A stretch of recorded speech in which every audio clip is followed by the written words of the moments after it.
আজকের ভিডিওতে শিখাবো কি করে ব্যাক বাটন সাইড বাটন করবেন।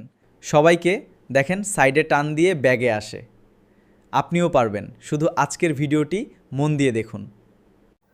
সাইডে ব্যাক বাটন করার জন্য সবার প্রথমে আপনারা আপনাদের মোবাইলে সেটিংসে চলে যাবেন। আমি এখান থেকে অ্যাপস থেকে সেটিংসে চলে যাব। আপনারা চাইলে নোটিফিকেশন বোর্ড টান দিয়ে ওইখান থেকে সরাসরি সেটিংসে চলে যেতে পারেন। এরপর এখান থেকে স্ক্রল করে একেবারে নিচের দিকে চলে আসবেন।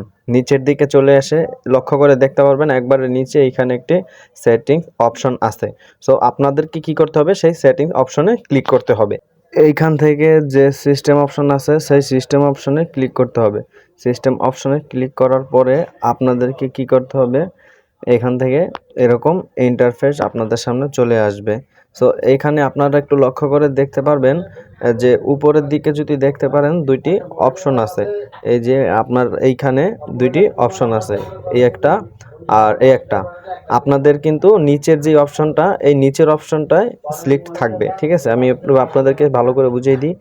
এই যে নিচের যে অপশনটা, এই অপশনটা এইটা কিন্তু আপনাদের অন করা থাকবে, ঠিক আছে। সো এইটা অন করলে কি হবে, আপনাদের ব্যাক বাটন কিন্তু নিচের দিকেই থাকবে আর কি। হ্যাঁ, আর যদি এই যে উপরের এইটা সিলেক্ট করেন তাহলে ব্যাক বাটন সাইডে চলে আসবে।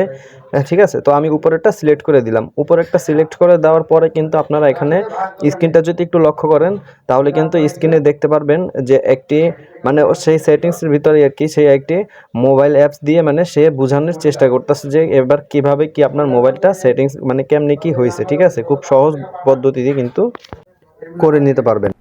আমার ভিডিওটি ভালো লাগলে অবশ্যই আমার চ্যানেলটিকে সাবস্ক্রাইব করে বেল আইকনটি অন করে রাখবেন।